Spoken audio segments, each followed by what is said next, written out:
Et avant de commencer, très important de faire un trigger warning. L'épisode sera particulièrement edgy, particulièrement difficile pour les âmes sensibles. There's an account on X that forecasts or tries to forecast military action based on how busy the pizza places are around the Pentagon. Next time there's going to be an airstrike, have you guys thought about maybe just going to the cafeteria? I'm aware of that account. I haven't thought of just going to the cafeteria. I've thought of just ordering lots of pizza on random nights, just to throw everybody off. No, it's very dangerous in Mexico. It's been dangerous there for many years. Right now, this is a wake-up call for the world about the treachery of the Mexican cartels. That's why President Trump declared them as terrorists. Would the Americans want to go visit, the middle of Al-Qaeda Central, right? So right now, what we're witnessing, especially on social media, it highlights the level of control and power the cartels have in Mexico. John Kiriakou is a former CIA agent. So the fact that they took out this top dog with help from U.S. intelligence, does that mean the war on drugs is entering a different phase?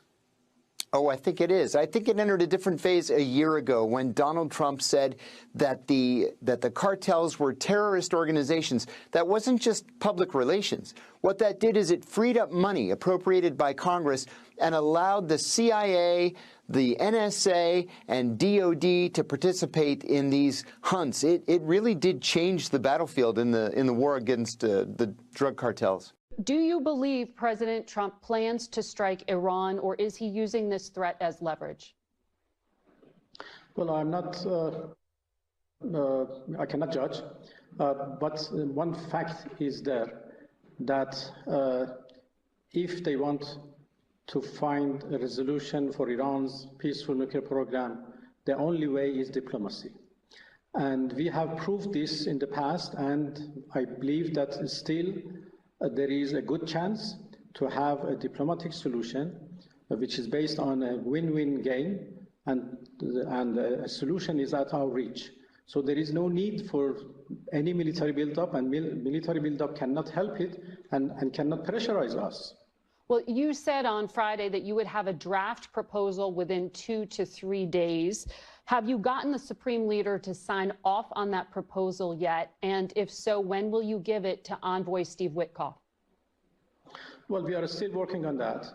And if there's not a deal, and a deal means they get rid of their nuclear enrichment, they don't have any more aspirations for nuclear weapon, they quit killing their citizens, and they start lowering the inventory of ballistic missiles, and especially the range. If they don't do that, President Trump has said there is no deal.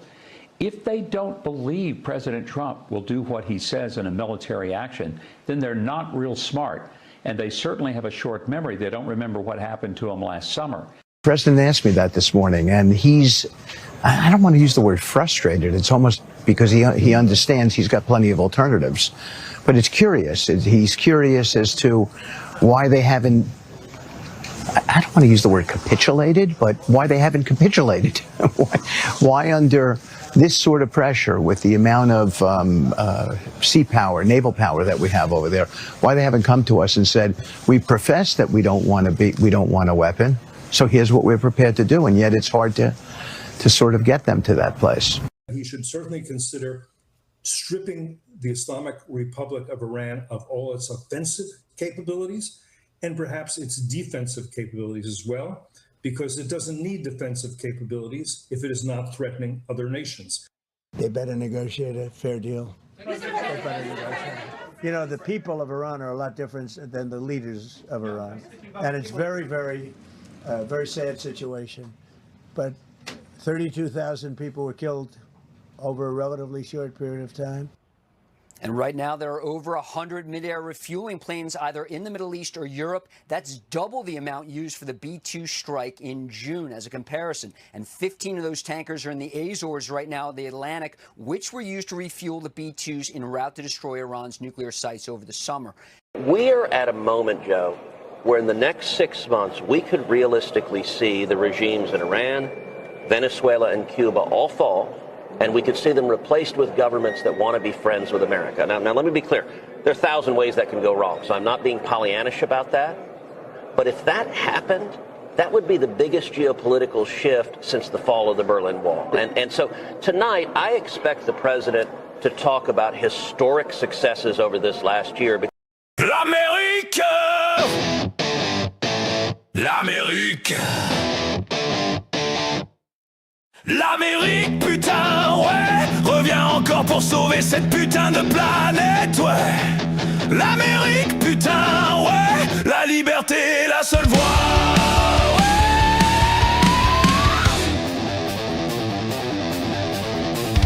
Terroristes, votre heure approche. Parce que maintenant vous devez répondre à l'Amérique, putain, ouais! Alors lèche mon cul et suce mes couilles! L'Amérique, putain, ouais! Qu'est-ce que vous allez faire quand on viendra pour vous sauver? C'est le rêve que nous partageons tous. C'est l'espoir pour demain.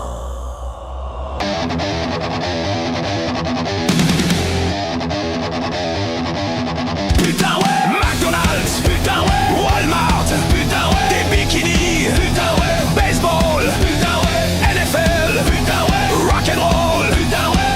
Internet, putain, ouais! Esclavage, putain, ouais! Starbucks, putain, ouais! Disney World, putain, ouais! Porno, putain, ouais! Valium, putain, ouais! Méthamphétamine, putain, ouais! Faux seins, putain, ouais! Sushi, putain, ouais! Taco Bell, putain, ouais! Occupation double, puis Valentine, putain, ouais! La liberté, putain, ouais! La démocratie, putain, ouais! Le château Frontenac, putain, ouais! Nos Rocheuses, putain, ouais! L'Auto-Québec, putain, ouais! Hydro-Québec, putain, ouais!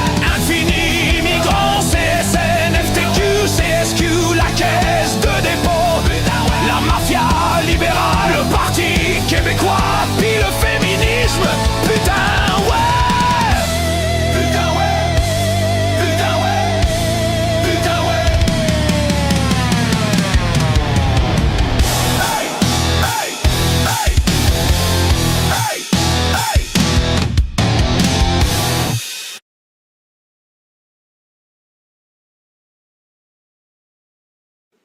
Russia has brought war back to Europe.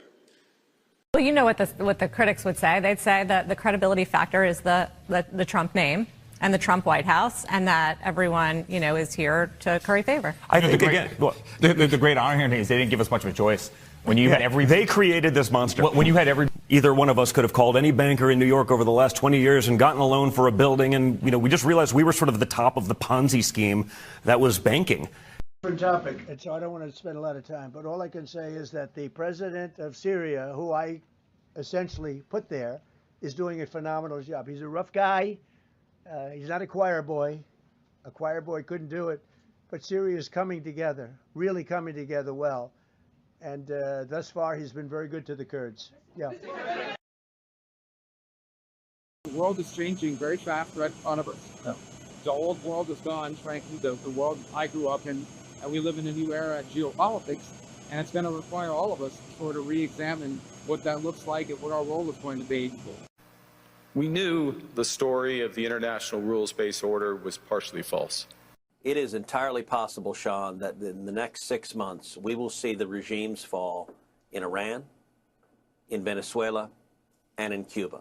So proud of what the president did, and Marco Rubio and Pete Hegseth and everybody, our military, Maria Corina Machado, and what they did in Venezuela is going to change Latin America. This is the start of changing Venezuela. Then we're going to fix Cuba. Nicaragua will get fixed. Next year we'll get a new president in Colombia. We're going to start, the democracy is coming back to this hemisphere. So the president... And if anyone thinks here, again, that the European Union or Europe as a whole can defend itself without the US, keep on dreaming. But Iraq, Syria, Lebanon, Turkey, if you take those borders, with Iran, it's the essential ingredient. But Iran knows that, so it's not going to let Iraq go easily. Adversaries remain on notice. America can project our will anywhere, anytime. The United States backs Israel, but they back it less than they used to. Given by myself and the First Lady. Prime Minister and the First Lady of Israel. Nous sommes le 21 janvier.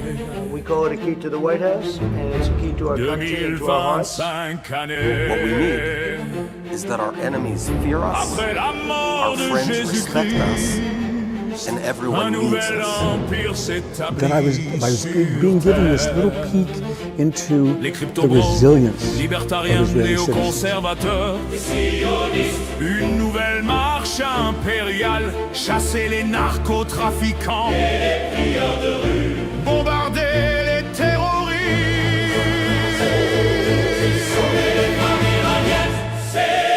Mission viriliste, El gobierno de Estados Unidos decide mandar a la CIA para Venezuela. ¿De ahí vieron la noticia? je suis judéo-chrétien. But I love notification. Anything ever happens, we're going to blow the whole country is going to get blown up. God will bless Je those suis who bless engagé dans le Israel. réseau de Jeffrey Epstein. Je choisis la seule démocratie The dans la Bible région, proves mais that la the mission Jewish people are the most viriliste, unique c'est un people on combat the face of pour the les earth. opprimés, They are a les chosen minorités. people. C'est They un are a appel à la covenant people. liberté, They are a envoyer des cherished bikinis, people. They are the apple of God's eye. Every year, the United States provides roughly $3 billion in military assistance to Israel. The benefit we get from that, the Mossad. Images de la Palestine. Je ne suis plus prisonnier de mes valeurs. J'aime le calme. Je suis maître de mon fief dans l'empire judéo-chrétien. Mission viriliste, je me soumets. Je suis un goïm. Je fais des doubles standards. Je suis judéo-chrétien. Mission viriliste, je me soumets. Je prends mon cash. Je suis un goïm. Je fais des doubles standards. Je suis judéo-chrétien. Nous avons une mission. C'est une mission divine. Si c'est pas nous qui le fait, il y a personne qui va le faire. Aïe, aïe, aïe. The U.S. State Department is telling Americans in Mexico to shelter in place as law enforcement tries to regain control of cities that have fallen into Défendre la chaos in the seule hands of the démocratie Mexican dans la cartels. région. Mission viriliste. Je me réveille. Je prends mon cash. Mission viriliste. Je suis mercenaire, idéologue. Mission viriliste. Libérer les femmes iraniennes. Puis on veut avoir des gens qui croient également à cette mission-là. Il y en a-tu des gens qui sont éveillés un petit peu? Pas, ah ouais, mais je t'ai éveillé. Non, non, si t'es pas dans l'action, tu dors.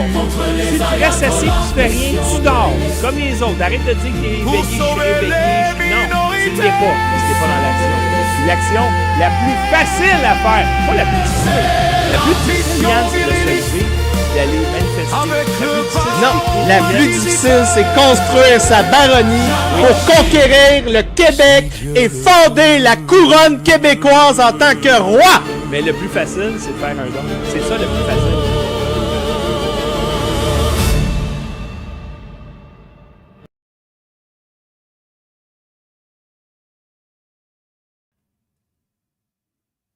Et bonsoir tout le monde, je m'appelle Yann Rochdy, bienvenue en direct de la Mission Viriliste. Je suis avec Carl Brochu ce soir, épisode du 27 février 2026. L'Amérique contre les cartels, ça va bien, Carl? Ça fait longtemps qu'on Oui, t'a ça pas va vu. bien. Très content de te revoir. Ça faisait un bout qu'on ne s'était pas parlé. Puis Ben oui. on va avoir une belle soirée ensemble en géopolitique Oui. du vendredi soir. Exactement, c'est le 5 à 7. Donc, ce soir, nous plongeons dans un univers où l'horreur cosmique rencontre la politique contemporaine dans un spectacle qui pourrait ouvrir les portes de vos pires cauchemars.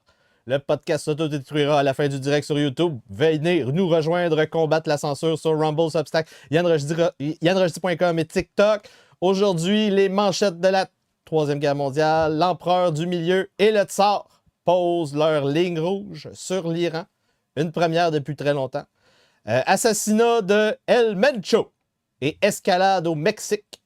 Visite sur les fronts européens, asiatiques, africains, américains. Est-ce que la marde va pogner pendant le podcast? Carl, selon toi? Écoute, à 18h, il va être minuit là-bas. C'est la fin du Shabbat. Ça fait une couple de semaines que des spécialistes m'ont dit que si ça l'a pogné, c'est dans la nuit de la fin du Shabbat. Et là, on y est ce soir. moi, je te dirais, ça sent pas bon. On va peut-être être obligé de changer le titre de ton émission et étant comme l'émission qui va être l'introduction à la Troisième Guerre mondiale, parce que je pense que les gens sous-estiment beaucoup l'impact que cette attaque-là pourrait avoir sur le reste du monde. On est actuellement dans une ivresse de puissance en Amérique. Et là, on risque de pogner notre homme. Oui.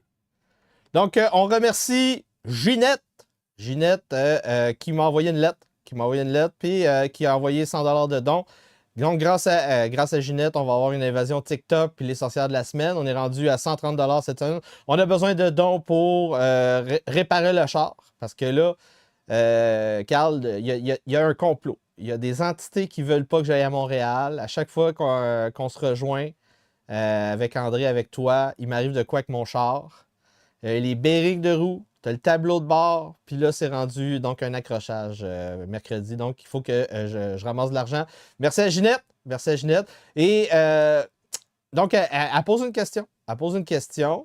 Qu'est-ce qu'on fait quand on est off the grid pour essayer de garder le contact? Parce que malheureusement, on peut pas être comme dans le village, le film avec M. Night Shyamalan. Si vous ne faites pas de politique, la politique s'occupe de vous.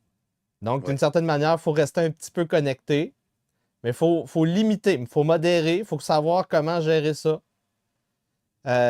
Donc, peu importe c'est quoi comment vous vous situez au niveau de la communauté, il faut que vous ayez au moins un point de source, comme une source d'eau, une source d'information.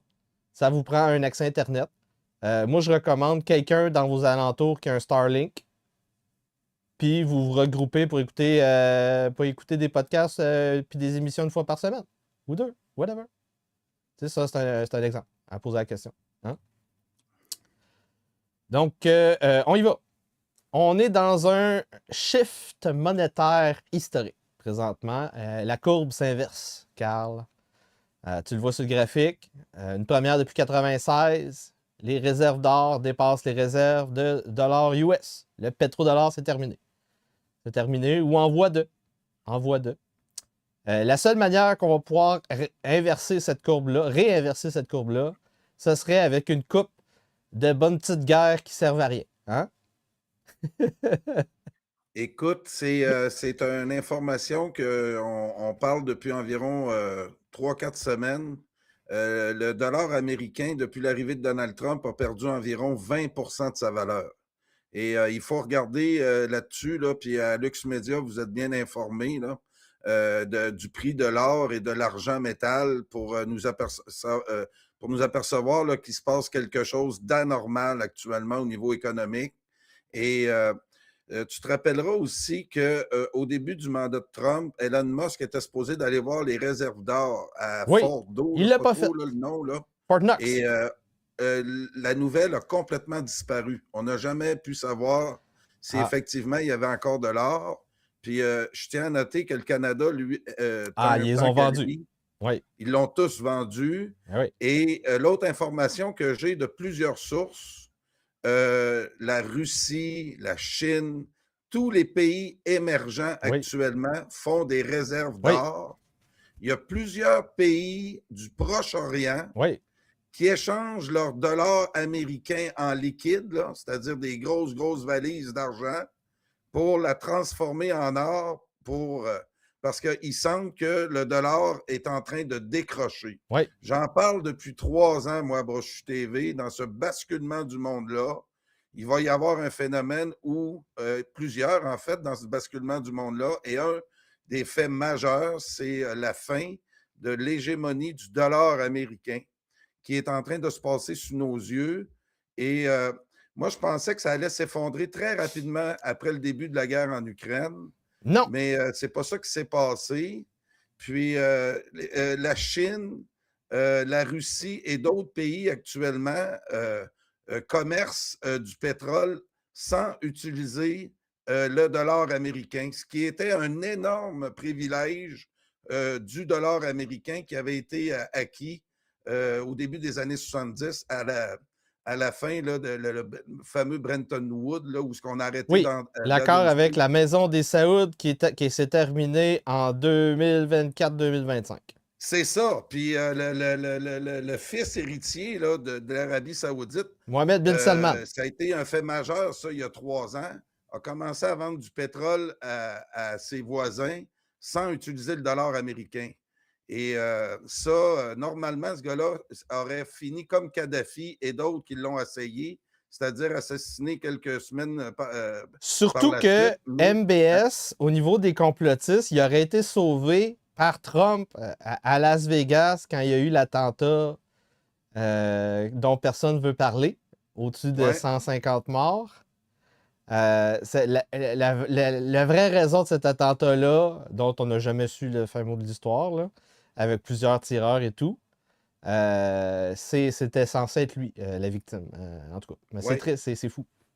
Oui, continue. Et le graphique que tu montres, là, c'est ça, c'est important à comprendre ça tout le monde parce que là, ça va chambarder toute la dynamique mondiale. Là. Ben oui, puis là, j'ai d'autres informations au niveau économique.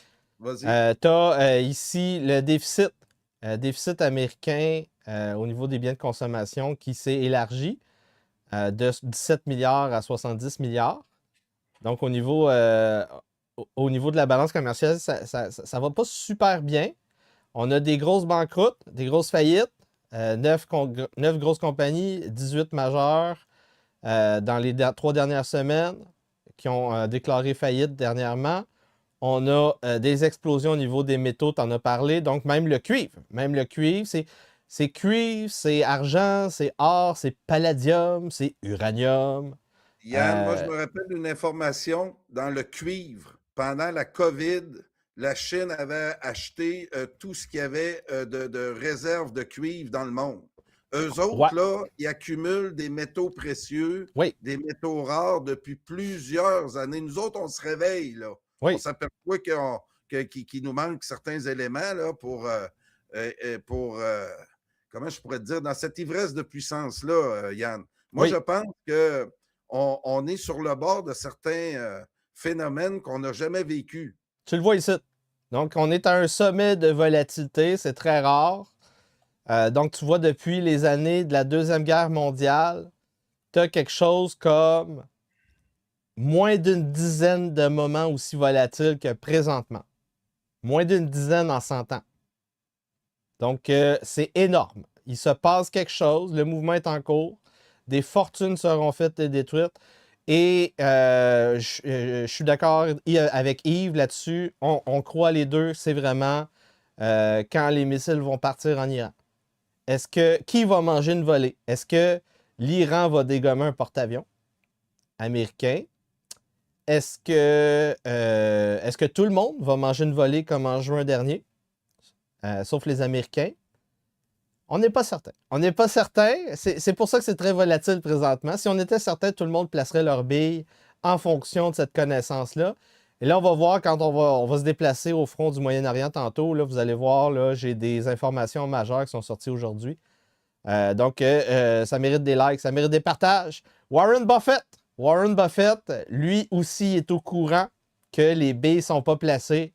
Donc là, il y a le maximum d'accès capital présentement. Là. Il n'y a jamais eu autant de cash depuis les années 90.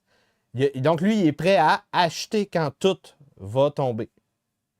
Écoute, on doit là, penser si véritablement, parce que si ça pogne en Iran comme on pense, c'est un baril du pétrole qui risque de monter à 200-300$ le baril, c'est-à-dire que l'Occident ne pourra pas se permettre une hausse du prix de l'énergie à ce niveau-là.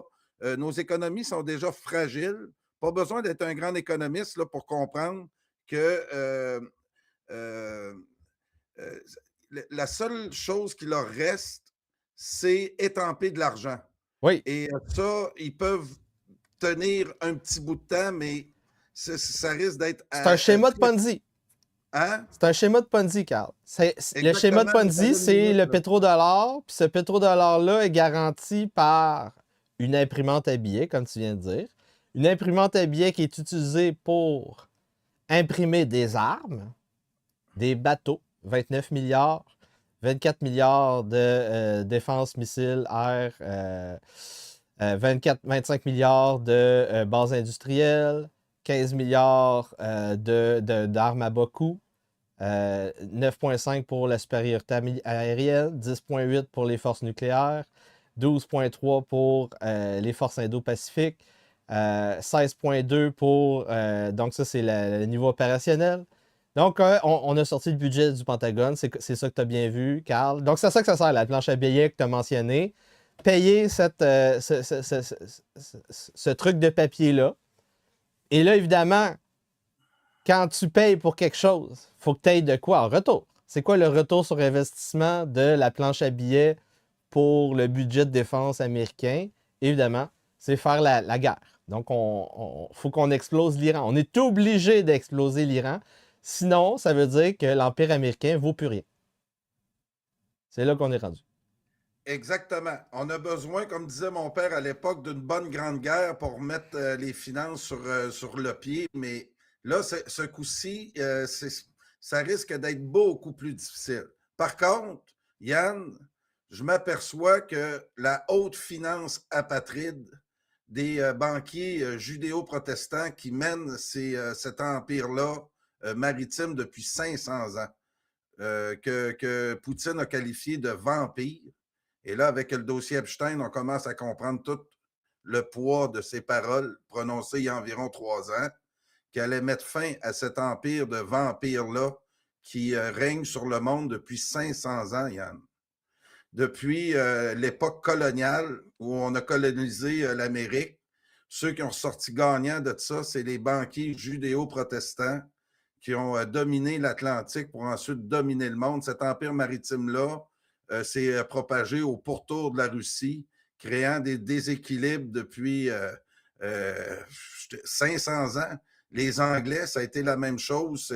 Les Américains ont comme hérité de cet empire britannique-là et ont continué leur travail d'exacerber les tensions un peu partout dans le monde en utilisant les religions, les guerres entre au Proche-Orient. Il faut bien comprendre le phénomène de chiites et de sunnites, comment ils se sont pris là, pour diviser le monde là-bas. Puis aujourd'hui, là, on est devant un fait quasi inévitable. Là, on va le voir dans les prochaines heures, Yann, mais moi je crains le pire. Parce que des femmes seraient voilées en Iran pour un régime de méchants ayatollahs, on va déclencher une 3e guerre mondiale. Moi, ça ne me dérange pas. Il faut qu'ils me payent pour que je vende cette guerre-là. C'est 7 000 $ par live TikTok. Moi, je veux le tarif des vedettes. C'est certain que c'est une des raisons pourquoi il n'y a pas de soutien. On va le voir quand on va être sur le front au Moyen-Orient. Une des raisons pourquoi il n'y a pas de soutien, c'est parce que c'est pas notre mindset. C'est pas comme ça qu'on a été élevé. On a grandi avec les frères d'armes, avec Disney, des princes, des princesses qui font des choses de malheur de manière morale. On défend la veuve et l'orphelin. Mais là, on va pas faire des guerres pour rien. Là. On va pas faire des guerres pour rien, puis foutre la merde, puis envoyer des nukes. En tout cas, il y a comme une dissonance cognitive quand ils essayent de nous faire ça, de nous faire faire. Puis on n'abordera pas tout de suite le Proche-Orient, même si j'ai hâte de l'aborder, Yann, mais parlons du Mexique, je pense que c'est... c'est là qu'on s'en va, parce que là, on se dirige tranquillement, c'est ça, d'habitude, je commence tout le temps en Amérique, fait que là, on s'en va au niveau des tarifs. Les tarifs, il y a eu la Cour suprême qui a jugé qu'une sorte de tarif de Trump qui était inconstitutionnel. Là, les gens, ils ont pensé que c'était tous les tarifs. Puis là, Trump, il a dit « Wow, minute papillon. Si vous essayez de jouer des jeux avec moi, je vais vous sortir une autre bande de tarifs, puis je peux même faire un blocus, un boycott total, un embargo. » Fait que calmez-vous, les hosties d'Européens, parce que les Européens, ils ont essayé de crier victoire avec ce jugement de la Cour suprême. Et donc, ultimement, sais-tu qu'est-ce qui est drôle, Carl, au niveau de cette victoire de Cour suprême? c'est le Canada qui est comme 2e ou 3e pays le plus gagnant au niveau du recalcul de tarifs. Donc, on a allégé nos tarifs grâce à ce retrait de tarifs-là. Donc, c'est une bonne nouvelle pour nous autres. On est 4e. 4e victoire. Brésil, Chine, Inde, Canada. Donc, on va peut-être avoir un petit impact au niveau du bœuf à l'épicerie. Vous avez vu, le bœuf coûte une fortune, c'est dégueulasse. J'ai le goût de partir un ranch ou devenir pirate pour trafiquer du bœuf. Présentement, là, vous allez faire fortune. Vous allez faire fortune. Donc, ce qui est intéressant au niveau de ce jugement de la Cour suprême... Yann, tu sais que je suis ouvert avec toi à partir une genre de religion brochère. Oui. Où on va avoir notre propre ranch, on va vendre notre viande. Oui. Où on va abattre l'animal selon un rituel. Là, où on va appeler ça Zorro Ranch, en l'honneur de Jeffrey Epstein. Oui.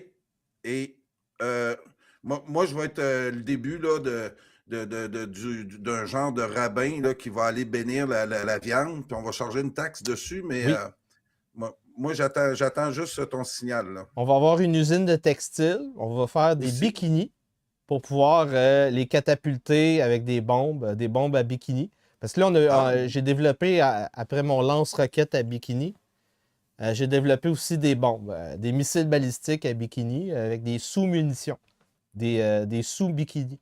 Des mini-bikinis dans les bikinis. Il y a plein de choses à faire avec des bikinis. Oui, il faut libérer les femmes, très important. Donc, les tankers, on continue à avoir des histoires de tankers. Il y a un tanker russe qui a été saisi en océan Indien. Et là, donc, les Russes et les Mexicains envoient des tankers pour aider Cuba. Parce que là, Cuba, il y a comme un blocus, le plus gros blocus que depuis très longtemps. Très longtemps. Je pense que c'est aussi intense que dans les années 60, la baie des cochons puis tout. Puis là, c'est ça. Donc, les Russes et les Mexicains qui envoient des tankers pour qu'il y ait de l'électricité à Cuba. Donc, vous voyez les images, les sources en question. On voit ici 10 pays qui détiennent 90% des réserves globales de pétrole, mais 10% de la capacité de raffinage. Donc, c'est ce qu'on appelle un goulot d'étranglement structurel qui fait que on doit toujours prendre ça en compte pour comprendre le prix du baril de pétrole. Donc, les top réserves, Arabie Saoudite, Venezuela, Iran, mais ils n'ont pas la capacité de le raffiner. C'est ça un des gros problèmes. À chaque fois que ce genre de gouvernement voudrait construire des raffineries, étrangement, il y a des guerres puis des coups d'État. Étrangement! On ne sait pas pourquoi, Carl. On ne sait pas. On ne sait pas. Et là, étrangement, après qu'on ait eu l'arrestation du narcoterroriste Nicolas Maduro au Venezuela. Oui. Pas pour aider les États-Unis, mais pour aider Israël. On a énormément de barils de pétrole qui ont quitté le Venezuela vers Israël. Étrangement, donc l'armée américaine qui a libéré le pétrole vénézuélien pour l'envoyer en Israël. Donc c'est ça qui se passe de plus en plus. Très intéressant. Ils nous disaient que c'était pas pour eux autres, en plus. Ils nous disaient, non, c'est pas vrai, là.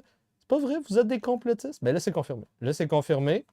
Le Venezuela est allé à l'ONU pour demander la libération du narcoterroriste Maduro. Donc ça, c'était cette semaine. Ouais. Et là, comme tu as dit, c'est là qu'on est arrivé cette semaine. La même journée, donc une opération contre un autre narcoterroriste, Nemesio Oseguera Cervantes, ou connu sous le nom de El Mencho. El Mencho. El Macho. Très intéressant. Donc, faut que les gens comprennent comment ça fonctionne, le Mexique. En 2026, c'est comme les cités-États italiennes durant la Renaissance. Donc, l'Italie n'est pas unie. Il n'y a pas de gouvernement central. Il y a énormément d'ingérences étrangères et il y a des forteresses avec des seigneurs de guerre qu'on appelle des narcoterroristes. C'est ça, le Mexique. Et donc, depuis l'année passée, le gouvernement américain a déclaré que ces seigneurs de guerre étaient des terroristes. Et donc, la CIA, la NSA et le département de la Défense peuvent envoyer des informations de niveau militaire et secret au gouvernement mexicain et aussi faire aussi des projections de force, mais ça, ils n'en parleront pas. Donc, c'est ça qui est arrivé. On a envoyé les informations. El Mencho, il veut aller voir sa blonde, il veut aller fourrer, et on l'a pogné. Pendant le transport, il est mort de manière malencontreuse. La rumeur veut qu'il aurait été blessé pendant l'affrontement, on ne sait pas. On ne le saura jamais. Si j'étais le gouvernement mexicain, si j'étais une taupe dans les opérateurs mexicains qui ont opéré, j'aurais voulu qu'il meure pour être certain qu'il y ait une rétribution. Parce que c'est ça, il faut que les gens comprennent à ce niveau-là. Premièrement, là, on voit ici là, les judéo-chrétiens qui sont contents. Là. Laura Loomer, elle représente les Juifs américains. Ah ouais, hein? Elle est très contente. Très contente. Elle a dit c'est avec l'aide des Américains. C'est les Américains. Et là, elle a été fact-checkée. Elle a été fact-checkée. Non, c'est une opération militaire mexicaine. T'as inventé tout ça. Donc, c'est ça. Ces seigneurs de guerre-là ont des accords entre eux, même s'ils ont des rivaux. Ces seigneurs de guerre sont armés et opérationnels comme des milices partout sur la planète, comme des armées privées comme Wagner. Ils s'envoient des travailleurs, ils font des échanges de personnel, ils font de l'éducation entre eux. Comme un peu la formation continue. Ça existe pour ce genre de trucs-là. Et là, donc, on a des protocoles advenant X, Y, Z. Donc, si on a un chef qui est tué, ils ont une liste de choses à faire. On va faire œil pour œil, dent pour dent. C'est comme ça que ça fonctionne, la doctrine de force, tit for tat. Et c'est ça qui est arrivé. Donc, ils sont sortis pour aller venger leur boss partout où ils ont des petites forteresses au Mexique. Donc, près des grands centres de cartels, sauf les quelques endroits où il y a beaucoup de forces gouvernementales. On a vu tout le monde qui sont sortis pour mettre le feu, pour faire des blocus, pour détruire des infrastructures mexicaines, pour tuer énormément de policiers. Des guet-apens un peu partout le long des routes, des vidéos dégueulasses. On a vu leur capacité. On voit ici un camion avec un gun, un arme lourde. Ça, c'est du 50 mm. Ça, c'est gros. Ça là, il n'y a pas grand-chose pour arrêter ce genre de canon-là. Ça te prend un tank. Ça te prend un tank. Même avec un tank, là, pas certain. Pas certain. Donc, c'est une vidéo qui a été censurée parce que c'est un assassinat de gens qui ont été filmés. Ils se sont filmés en vidéo en train de dire que c'est nous qui est en charge et on reprend le contrôle. Des vidéos toute la journée, toutes coordonnées en même temps. On a fermé des autoroutes avec des camions remplis d'essence. Ça a fait des gros feux. Ça a coûté cher. Donc, dégommer un chef de cartel au Mexique, ça coûte cher en infrastructure, ça coûte cher en ressources policières, ça coûte cher en légitimité. Parce que là, tout le pays qui part en quasi-guerre civile pendant une journée juste à cause d'une personne. C'est qui le boss du Mexique quand tu regardes ça, Carl? Écoute, ça fait 2 fois là, que je vais au Mexique, puis j'ai abordé la question beaucoup là-bas avec des gens qui habitent là depuis longtemps.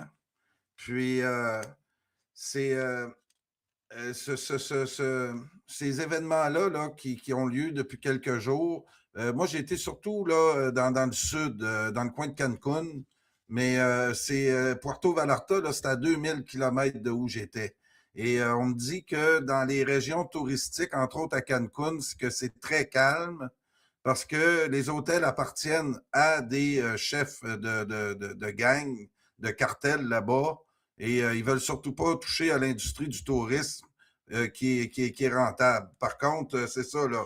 J'ai eu des rapports à Playa del Carmen et aux alentours que ça a brassé un peu, mais ça semble s'être calmé là, depuis quelques jours. C'est un phénomène, ces cartels-là, qui nous font réfléchir ici au Canada, parce que j'entends beaucoup de monde dire « Hey, une chance qu'on n'a pas ça ici. »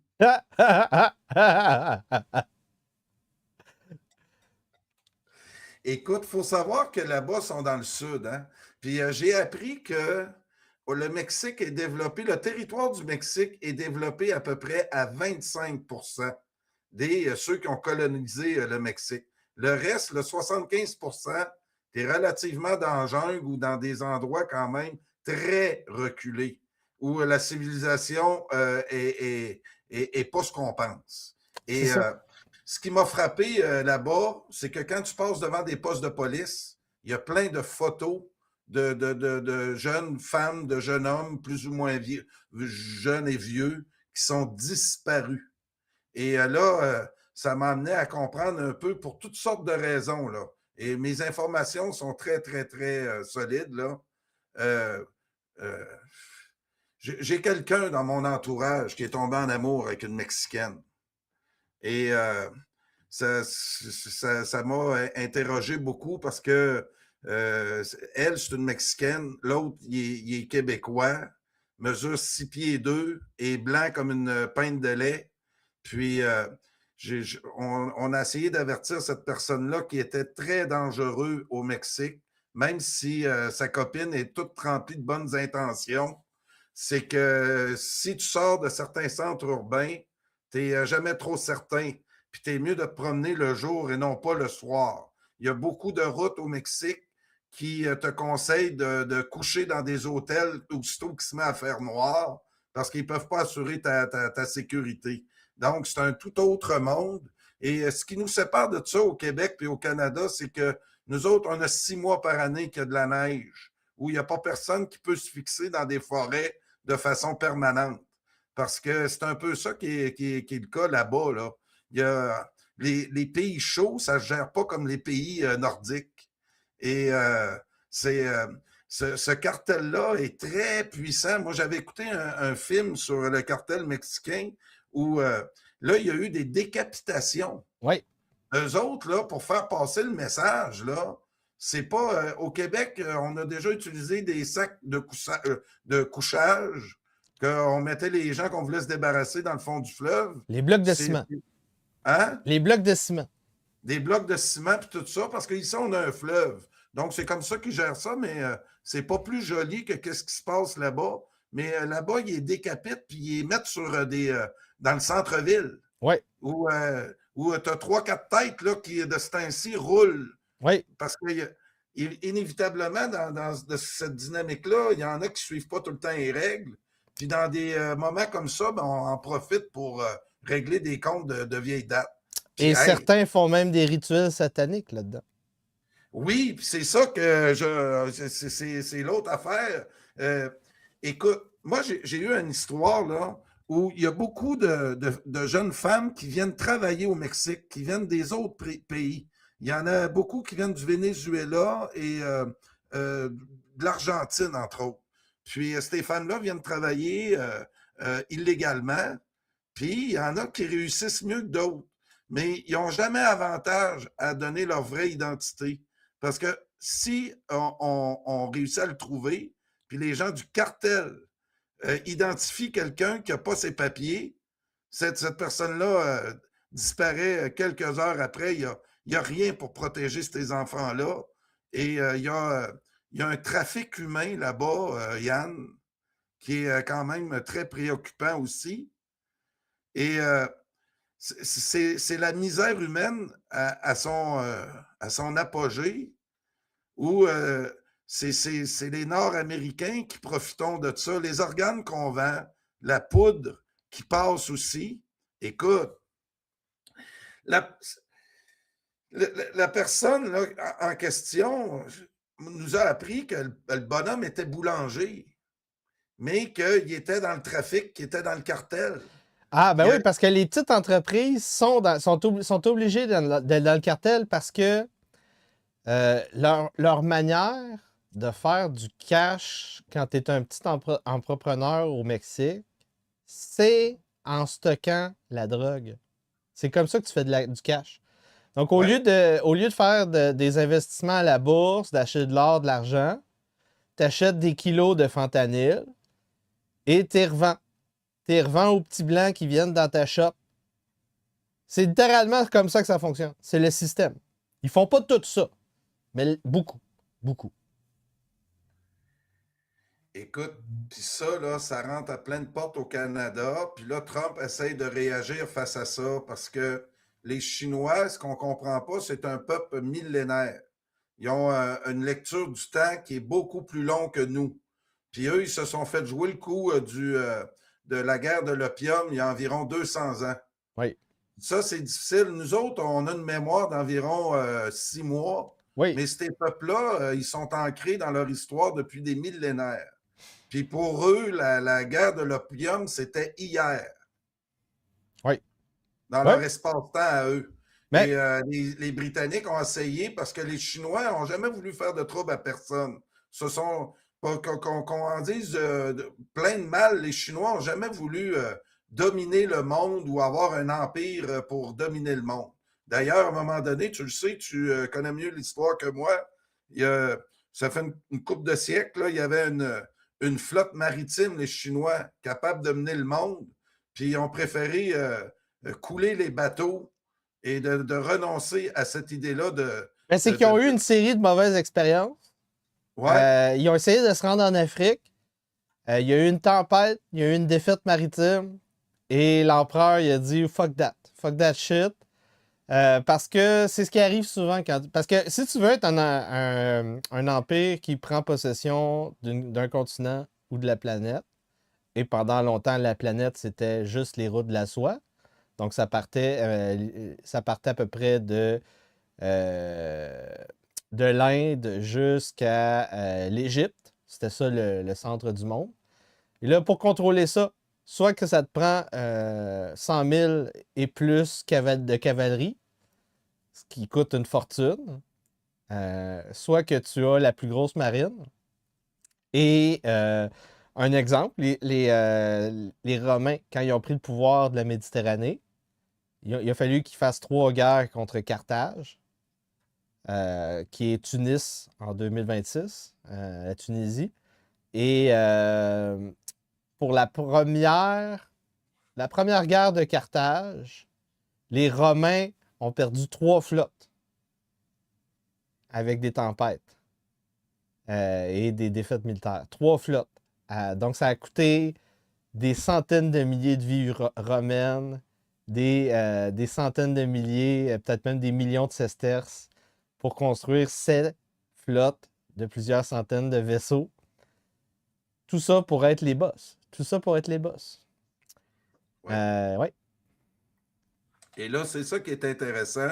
Qu'on aime ou qu'on déteste les Chinois, on doit quand même comprendre ça comme il faut, que le fentanyl, oui, il vient en partie, on me dit, de la Chine, puis ça rentre aux États-Unis par le nord et par le sud. Mais là, maintenant, depuis 2019, le flux changeait. Il passait du Mexique vers le Canada. Et là, depuis à peu près 2024-2025 et cette année, c'est fini. Là, ça vient du Canada. Tout vient du Canada maintenant. Donc, c'est via le port de Vancouver. On a les super labs sur l'île de Victoria, dans la vallée de l'Okanagan, en Colombie-Britannique. On a même des super labs en Ontario maintenant. Fait que là, moi, je suis pas mal certain que d'ici 2027, là, on va trouver, d'ici fin 2027, on va trouver un gros super lab sur la rive sud ou la rive nord. Là, je suis pas mal certain. Et j'ai vu, donc, il y a un rapport qui est sorti des sources américaines dernièrement. On a passé de 15 mafias internationales opérant en sol canadien à 60 en 10 ans. Et Écoute, ils ont pas mis- 668 groupes mafieux de 60 pays différents opérant en sol canadien, Carl. Le grand éléphant, le gros éléphant dans la pièce, là, c'est qui finance ça, puis pourquoi qu'on ne touche pas aux éléments de l'intérieur des États-Unis. Je peux bien croire qu'on veut s'attaquer aux réseaux externes qui amènent la drogue sur le territoire américain, mais pour connaître un peu comment ça fonctionne ici au Québec, là, puis c'est pas parce que je suis mieux plugué qu'un autre, il faut juste travailler un peu dans le domaine de la construction, d'être un peu dans le domaine de l'entrepreneuriat à Montréal pour comprendre un peu la dynamique, OK? Puis c'est ça, on n'a pas besoin d'être de grands journalistes pour comprendre comment ils font pour blanchir leur argent, entre autres. Et ça prend toujours des banquiers en arrière de ça. Il ne faut pas oublier ça, chers amis. Puis, donc, on ne veut pas s'attaquer au fond de l'histoire aux États-Unis ni au Canada. Et parce que les personnes qui voudraient aller de ce côté-là finiraient avec une balle dans le front. Donc, on est dans un système dirigé par des cartels. Oui. Et c'est ça qu'il faut, c'est dans nos politiques. Regardez le Parti libéral du Québec, du Canada, qui est autour de tout ça, qui les finance. Anciennement, on les appelait les Montréaleuses, c'est-à-dire des hommes d'affaires qui venaient ici essentiellement pour exploiter la colonie et sa population.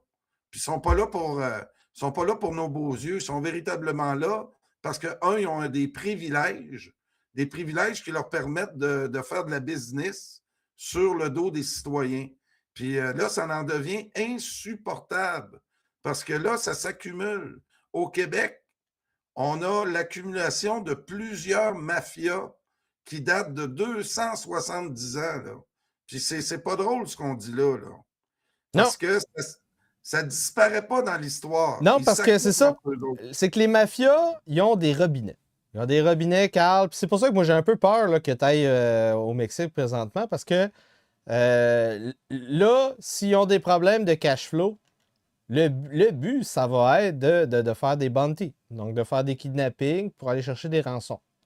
Ça, c'est une manière d'avoir des liquidités qu'on appelle quand tu es un seigneur de guerre. Donc, on a une alerte qui a été lancée pendant ces événements-là au Mexique par l'ambassade américaine pour dire si vous êtes américain, ne quittez pas la place où vous êtes hébergé. Vous pourriez être rançonné. Attention, restez chez vous. Ensuite de ça, on a ici un reportage très intéressant qui nous rappelle donc que ce cartel ce sont les rivaux en passant de comment il s'appelle El Macho. El Mencho, ce sont les rivaux CNJ, le cartel CNJG. CJNG. C'est le cartel rival des autres que tout le monde connaît. Le gros cartel, comment il s'appelle? Avec... Oh, j'ai un gros blanc. C'est le cartel que tout le monde connaît. Le cartel que tout le monde connaît. Mais là, un reportage sur ces gens du cartel CJNG. Ouais. Jalisco New Generation Cartel, qui sont allés s'entraîner en Ukraine. Donc, c'est pas une joke. Là. Depuis 2024, il y a énormément de groupes armés en Amérique du Sud qui ont envoyé des gens se renseigner comment faire la guerre en 2025-2026 avec des drones, avec de l'artillerie longue portée, pour être capable de faire face à ce qui se passe maintenant. Là. Ils sont prêts. Ils sont bien armés. Et il y a aussi donc un lien avec les Émirats arabes unis et le Soudan. Tout ça, c'est lié. Yann, tout ça, c'est lié. Tu lèves un point, là, parce que j'ai souvent des communications avec des militaires là, dans le Donbass. J'ai Erwan Castel et d'autres là, qui viennent me parler régulièrement. Puis on est véritablement dans une nouvelle ère sur le front ou dans des opérations comme on voit au Mexique avec les cartels, c'est-à-dire le drone. Le drone, pour très peu cher, tu peux contrôler des régions au complet. Exact. Et c'est à très bas prix. Quand on sait tout le commerce que ces cartels-là font et l'argent qu'ils peuvent accumuler, c'est débile. Tout le pouvoir, effectivement, qu'ils peuvent prendre aujourd'hui. Ouais. Ce qui n'était pas possible il y a encore quelques années avant l'arrivée des drones. C'est comme la période, moi je vois ça là, comme la période durant l'Empire, hein, très important. Ça, c'est un... Carl, va falloir que tu t'écoutes mes podcasts sur l'Empire, là, quand je suis rendu au 6e épisode. C'est un livre formidable, 700 pages. Et là, moi, je vois l'histoire se répéter d'une autre forme. C'est la période, donc, du 15e au 18e siècle. Pendant à peu près 200-300 ans, on a eu le développement des arquebuses, des fusils, des pistolets ensuite. Et là, on a vu une évolution au niveau des tactiques de guerre. Donc, on a développé des ratios, littéralement. Donc, chaque décennie, chaque siècle a un ratio différent de lancier versus arquebusier. Donc, au départ, tu as quelque chose comme un lancier pour 3 arquebusiers ou quelque chose de même. Et là, tranquillement, le lancier va disparaître. On n'en a plus besoin parce que les pistolets deviennent de plus en plus efficaces. Les fusils deviennent de plus en plus efficaces. De longue portée. Et précis et standard. Parce qu'un des problèmes, c'était par exemple comment utiliser un pistolet sans avoir à ouvrir un briquet, donc sans la mèche. Ensuite de ça, comment standardiser la poudre à canon et la munition. Le cartridge, le développement du cartridge. Mais c'est ça. Tranquillement, c'est devenu de plus en plus facile de gérer ça. Et donc, on a de plus en plus étampillé partout. On avait juste de ça des arquebusiers. Mais au départ, on avait vraiment plus de lanciers. On avait besoin des lanciers pour protéger les arquebusiers. Et là, j'ai appris la raison pourquoi. Les Britanniques, là, dans les films, là, ils sont tous en rouge, puis là, il y a 3 rangs, puis là, ils ne bougent pas, ils avancent en marchant, puis là, on est là, ouais, mais pourquoi ils font ça de même? Ça n'a aucun sens stratégiquement. Quand tu découvres la raison, tu te rends compte, OK, c'est parce que c'est littéralement un feu ininterrompu avec ces 3 rangs. Ils sont capables de tirer aux 20 secondes hein, dans ce temps-là. Ce qui fait que un rang par 20 secondes qui tire, je peux te dire, ça va vite en esti. C'est comme une mitrailleuse. Ah oui. Fait que, c'est ça. C'est la même chose au niveau des drones. Donc, tu n'as plus besoin d'autant de troupes de choc comme tu n'avais pas autant de besoin de troupes de choc à la lance dans le temps. Donc là, c'est ça. C'est un nouveau type de combat. Donc ici, des Colombiens, opérateurs de drones au Soudan. Le Soudan backé par les Émirats arabes unis. Donc c'est fou, là. Tu as des cartels mexicains en Ukraine. Tu as des cartels colombiens qui sont en Afrique. Il se passe des affaires. Donc ici, les forces armées soudanaises, sous le général Al-Burhan, qui ont reçu des armes américaines, des G36, des Clarence Koch G3, des MP5. Ça, c'est des guns techniques de SWAT. Je connais ça. Très intéressant. Donc, les Émirats arabes unis et des guns américains. Donc, on croirait que cette guerre-là qui se prépare, Soudan, Éthiopie, peut-être Érythrée, peut-être Djibouti, on se rend compte que c'est une guerre qui va faire plaisir, encore une fois, aux Israéliens. Très étrangement. C'est peut-être pour ça qu'ils ont reconnu la Somaliland récemment. Hey. La Somaliland. Dans les courriels de Jeff Epstein, en passant, la Somaliland. Très intéressant. Batterie de missiles hypersoniques américaines. Donc, les premiers, Dark Eagle, Mach 5 et plus. Donc, des bombes glider. Donc, on voit des images. Ça vient de sortir. Les Américains sont un peu en retard sur cette technologie. Un petit peu en retard. Et on a ici, au niveau clandestin, quelque chose qui est arrivé, très peu de monde qui sont au courant. Carl Grillmer, un astrophysicien de Caltech, chercheur spécialiste au niveau de comètes, astéroïdes dangereuses pour la Terre, qui a été tué par arme à feu dans sa maison en Californie. On ne le sait pas, mais probablement qu'il travaille aussi pour le département de l'énergie. Donc, ça, c'est le genre de dude que des fois, il va peut-être aider un petit peu des gens qui font des bombes aux États-Unis. Donc, des petits meurtres comme ça, c'est pas le premier en passant. Ça fait 2. L'autre, c'était quand? C'était quand on avait eu l'étudiant qui avait été tué là, fin de l'année passée ou début de cette année. Il y avait eu un autre meurtre au MIT le jour suivant, puis c'était la même personne.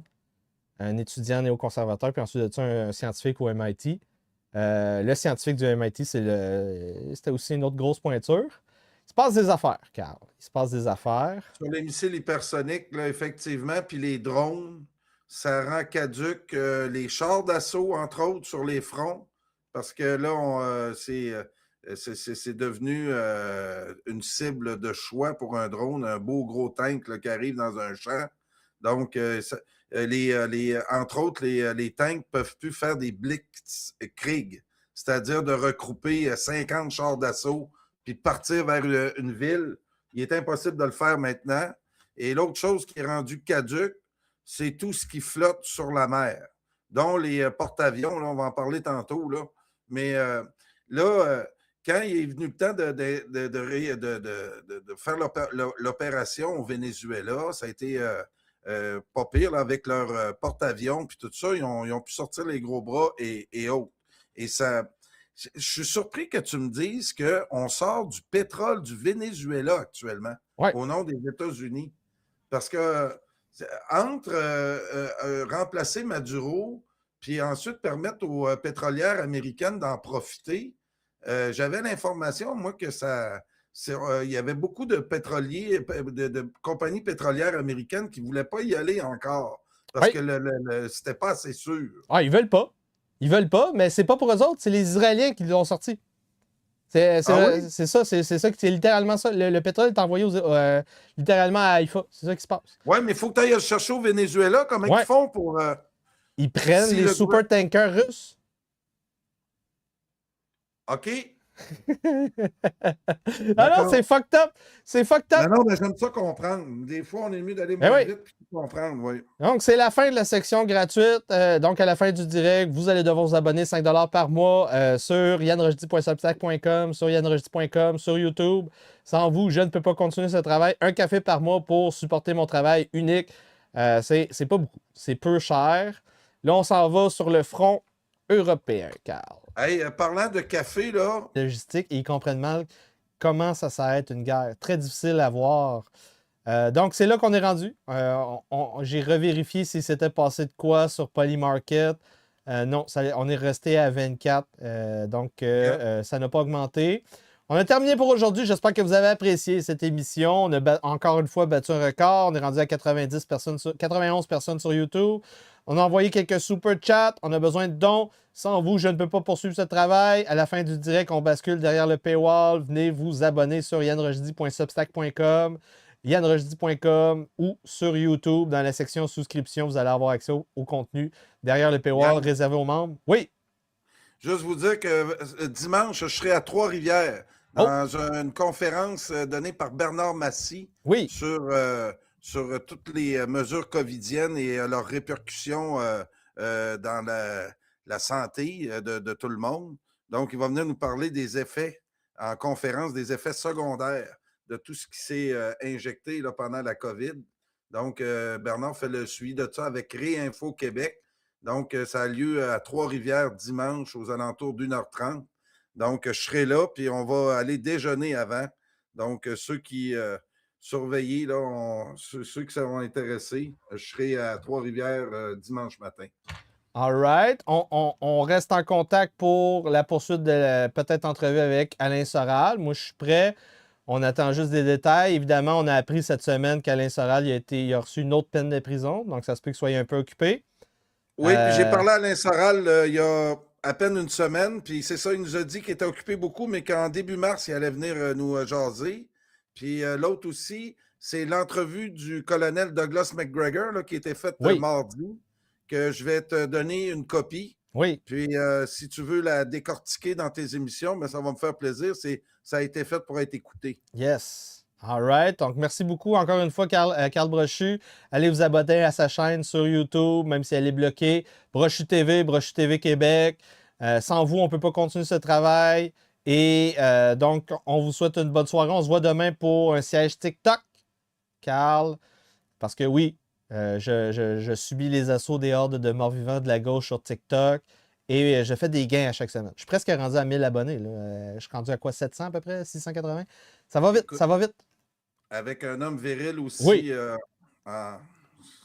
J'ai un harem. Sur TikTok, j'ai un harem. Les gens vont arrêter de dire que je suis un incel. J'ai littéralement des femmes qui se battent pour moi, Carl.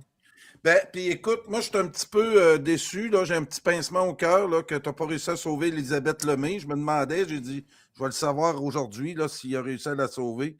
Tu m'annonces vraiment que non, là, c'est terminé? C'est terminé. On va passer à un autre appel. Donc là, on va recruter Tangerine Dream, le monde de Tangerine, pour les élections québécoises. Nous aurons une baronne, ex-porn star, libertarienne, XXL qui va participer et nous allons révolutionner le Québec. Merci beaucoup, Carl. Attention à toi. Bonne soirée. Merci tout le monde. Envoyez des likes, envoyez des super chats. Sans vous, on continue. On continue pas. On a besoin de vous pour continuer. Donc, bonne soirée.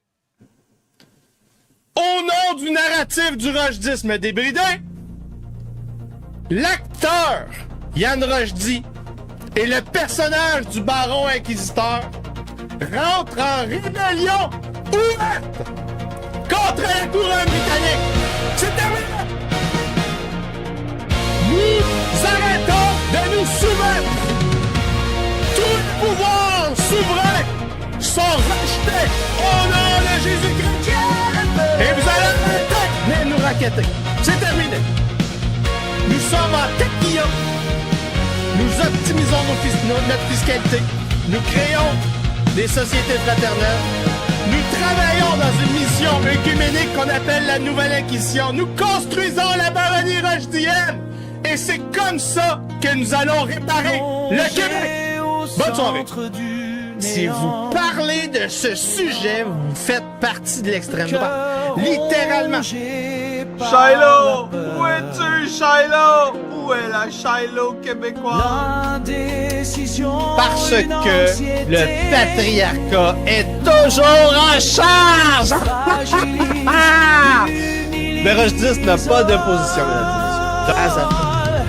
C'est un rêve en dehors de l'espace et du temps, entretenu par les nécromanciens, les sorcières, les wisdoms, les princesses et les alphabets tribaux. Je suis un sécessionniste américain. Tu utilises la souffrance du tiers-monde pour des rangs de sales gauchistes.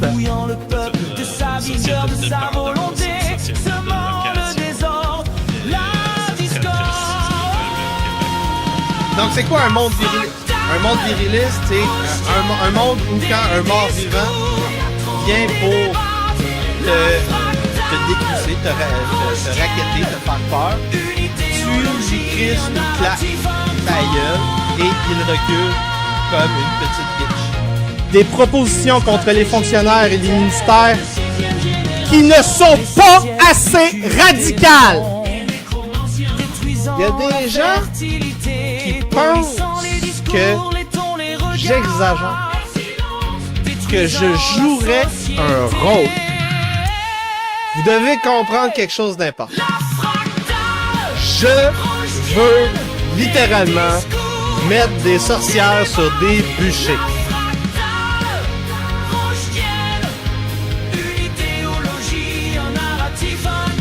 Donc, plus que la moitié des Gen Z veut une dictature, selon un sondage en Angleterre.